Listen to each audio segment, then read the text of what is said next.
WhatsApp people, कैसे हैं आप सब? ठीक ठाक हैं। It's me Hussain, you are watching HT reacts. Welcome back to the channel. उम्मीद करता हूँ अच्छे होंगे, खैर खैरियत से होंगे, एंजॉय कर रहे होंगे। और हम वीडियो देखने वाले हैं जिसका टाइटल कुछ ऐसे है कि 2025 फाड़ेगी हिंदू पटाखा।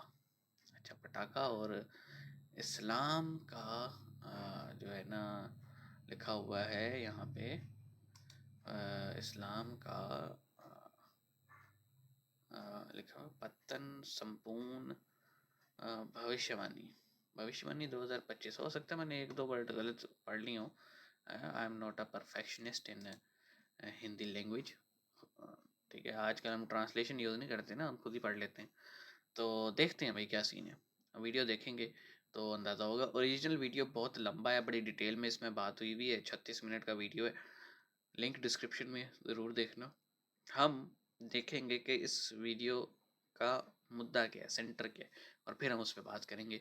शुरू करते हैं। 3, 2, 1 एंड गो। इस वीडियो में हम आपको बताएंगे कि आखिर किस तरह से इस्लाम के अंत की शुरुआत हो चुकी है, और यहाँ तक वो देश भी आ चुके हैं जिन्होंने इस्लाम के अपनाने पर मौत की सजा रख दी है और अपने देश में पूरी तरह से इस्लाम को बैन कर दिया है। कौन से हैं वह यूरोप के 17 देश जिन्होंने खुलेआम 2024 में ही ऐलान कर दिया है कि हम अपने यहाँ अब मुस्लिमों को बैन कर देंगे। भविष्यवाणी भी जानेंगे कि क्या है इस्लाम को लेकर और हिंदू धर्म को लेकर। चलिए शुरू करते हैं। चलिए, तो आपको बता दें कि सऊदी के क्राउन प्रिंस मोहम्मद बिन सलमान जो कर रहे हैं, उनका माइंडसेट जो है वो एक घटना से काफी ज्यादा प्रभावित है, और वो है इस्लामिक क्रांति। वह इस्लामिक क्रांति जो ईरान में इस्लामिक क्रांति से पहले ईरान कैसा था, उसकी आप कुछ तस्वीरें और वीडियोस देखिए। एकदम यूरोप जैसा था, मतलब बड़ा जदीद किस्म का था ईरान। आजकल आपको ईरान ऐसा नजर नहीं आएगा, काले बहुत ही हर जगह दिखेंगे। बड़ा जदीद होता था उस वक्त ईरान।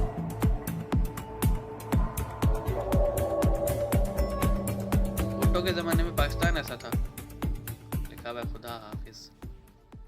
यानी इस तरह का ईरान का भी हुआ करता था। लेकिन फिर आती है इस्लामिक क्रांति, जिसमें एक मौलाना उठ खड़ा होता है और ये कहता है कि तुम्हारे पर शासन करने का अधिकार सिर्फ और सिर्फ अल्लाह का है, और तुम्हें सिर्फ अल्लाह की बात सुननी चाहिए, और तो और तुम पर कानून बनाने का अधिकार भी सिर्फ अल्लाह का है, और वही कानून तुम पे लागू होगा। इसके अलावा ये जो सरकारें कर रही हैं वो गलत है। वो इस तरह के भाषण देता है, इस तरह के ऐलान करता है कि इससे प्रभावित होकर के ईरान की हिंसक भीड़ वहाँ के प्रधानमंत्री की भी हत्या कर देती है। हत्या करने के बाद जो होता है वो ये था कि एक मॉडर्न ईरान अब पीछे की ओर धकेला जा चुका था। ईरान में अब शरीयत लागू हो चुकी थी। ईरान में लड़कियों के पढ़ने पर रोक लगा दी गई थी। ईरान में पूरी तरह से बुर्का पहनना जरूरी हो गया था, और ईरान से पूरी तरह सरकारें खत्म कर दी गई थी। और तो और ईरान ये भी कह रहा है कि ये नया नवेला बना सऊदी अरब जो खुद को मुस्लिमों का मसीहा बताता है, किंग बताता है, ये कुछ नहीं है। असली मुस्लिम तो हम हैं, हम इससे भी पुराने हैं। यानी सीधे तौर पर ईरान मुस्लिम दुनिया का खलीफा बनना चाहता है। और तो और ईरान ये भी कहता है कि काबा पर भी हमारा हक है। इसके अलावा और भी कई कारण हैं जिससे सऊदी अरब और ईरान की पटती नहीं है, और सऊदी अरब को वही डर है इस्लामिक क्रांति का, क्योंकि जिस तरह ईरान मुस्लिमों का खलीफा बनने की कोशिश कर रहा है, सऊदी अरब को डर है कि कहीं उसके यहाँ भी कोई मौलाना खड़ा ना हो जाए और एक दिन उन सबको सत्ता से उखाड़ दे, ये कहकर कि तुम पर शासन करने का हक केवल अल्लाह का है। इसीलिए सऊदी प्रिंस मोहम्मद बिन सलमान ये नहीं चाहते कि उनके यहाँ इस्लाम और भी ज्यादा कट्टर हो, और यही कारण है कि सऊदी अरब में इस्लाम कम होता ही जा रहा है। और जानबूझकर मोहम्मद बिन सलमान ऐसे ऐसे कार्य कर रहे हैं जिससे कट्टरपंथ पर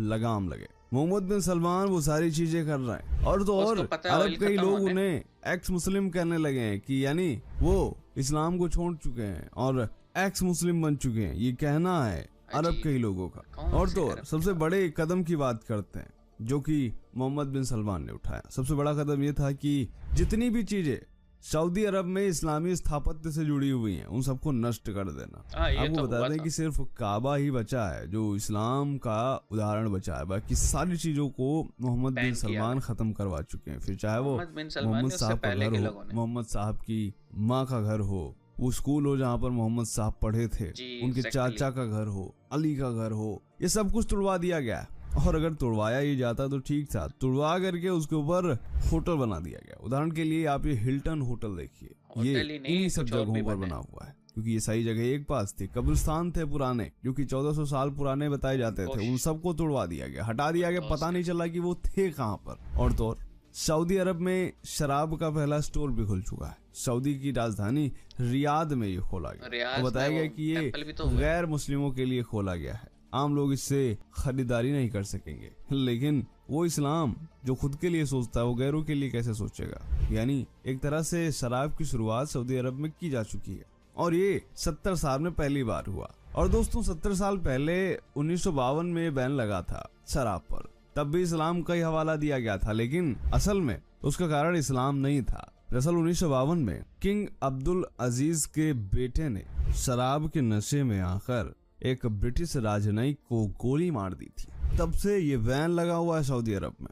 लेकिन अब मोहम्मद बिन सलमान ने यहाँ पर शराब को अलाउड कर दिया है। और तो और सऊदी अरब अपने पड़ोसी यूएई को भी देख रहा है कि कि वो किस किस तरह तरह उसकी से तेल पर डेवलप हो रहे निर्भरता बिल्कुल शून्य हो गई है। वो तेल पर निर्भर नहीं रह गया है, अब उसके यहाँ टूरिज्म इतना बढ़ गया है। और एक तरफ सऊदी अरब है जहाँ पर कट्टर इस्लाम के कारण रिलीजियस टूरिज्म सिर्फ ही है। मुस्लिम ही उनके यहाँ आ रहे हैं, और जब तक गैर मुस्लिम उसके यहाँ नहीं आएंगे तब तक सऊदी अरब का रेवेन्यू नहीं बढ़ेगा। यार ये वीडियो है सेंटर्ड सऊदी अरब पे, इसीलिए ये इतना लंबा है। अ, मैं आपको पूरा लुब्बे-लबाब समझा देता हूँ।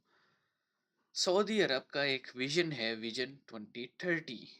उसमें ये कहा गया है कि एक तरफ मक्का और मदीना जो है, उसमें जो होली साइट्स हैं, मस्जिद नबवी और मस्जिद हराम, इनकी एक्सपेंशन की जाए और यहाँ पे ज़्यादा से ज़्यादा जो पिलग्रिम्स हैं उनको अकोमोडेट किया जाए।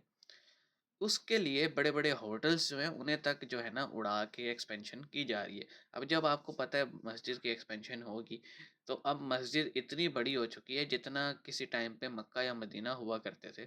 मतलब पूरा पूरा सिटी मक्का और मदीना का, old Makkah and all Medina, वो इस मस्जिद में कवर हो चुके हैं। मतलब इस तरह से एक्सपेंशन हो रही है। अब ये जो एक्सपेंशन है इसके अंदर जब तुर्कों ने एक्सपेंशन की थी किसी टाइम पे, तो जो प्रॉफिट सल्लल्लाहु अलैहि वसल्लम का घर था, उनके असहाब का घर था, उनके अहले बैत का घर था, या उनके आबा व अजदाद के घर और मकामात, मतलब लोग देख सकें कि हाँ यहाँ पे वो रहते थे, उन्होंने उसे प्रिजर्व किया था। सऊदी इस चीज़ को समझते हैं कि ये शिर्क है। मतलब आप अगर अल्लाह के अलावा किसी और चीज़ से अकीदत का इजहार करते हैं, अ, तो उसे वो शिर्क कहते हैं। और उनकी एक ही शिर्क की डेफिनेशन है कि भाई इस चीज़ को तोड़ो। तो वो उन्होंने घर तोड़ दिया कि लोग वहाँ आते थे, दीवारें चूमते थे कि अच्छा यहाँ पे रहते थे, ऐसे वैसे उन्होंने जनाब तोड़ दिए। मज़ारात उन्होंने तोड़ दिए, कब्रों पे उन्होंने बुलडोज़र फेर दिया कि उनको ऐसा लगता है कि इंडिया, पाकिस्तान, बांग्लादेश के जो मुस्लिम्स हैं वो मज़ार के नाम पे इन कब्रों को पूजा करते हैं इनकी, इसलिए उन्होंने वो मज़ारात तोड़ दिए, घर तोड़ दिए। और वहाँ पे होटल्स, चैन्स, इवन के जो प्रॉफिट की फर्स्ट वाइफ थी खतीजा, उनके घर पे तो उन्होंने तोड़ के टॉयलेट तक बना दिया। इससे मुस्लिम वर्ल्ड में गुस्सा भी फैला, लेकिन कोई कर कुछ नहीं सकता क्योंकि इन मकामात का जो होल्ड है वो सऊदीज़ के पास है। दूसरी बात जो इसमें की जा रही थी वो ये कि सऊदी अरब जो है ना वो मॉडर्नाइज हो रहा है और शराब और बाकी चीज़ें की जा रही हैं, अनलाइक ईरान जहाँ पे 70s में इतनी मतलब डेवलपमेंट थी कि लोग यूरोप के बजाय ईरान घूम आते थे। वो अब इतना बैकवर्ड हो गया कि ईरान से भाग भाग के लोग यूरोप जा रहे हैं।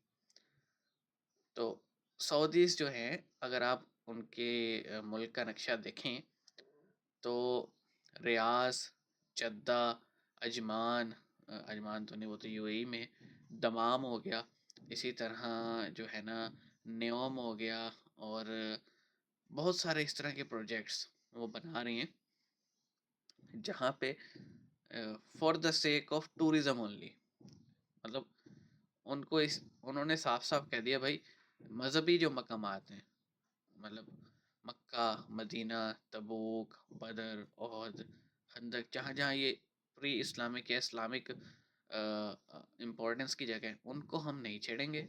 बाकी मकामात में जो है ना वो हम टूरिज़्म प्रमोट करेंगे कि रिलीजियस टूरिज़्म से तो हमें पैसा मिलता ही है, बाकी भी जगह हम इतना प्रमोशन करेंगे कि लोग आएँ और हमारी डिपेंडेंसी ऑयल पे कम हो। ये उनका विज़न है 2030।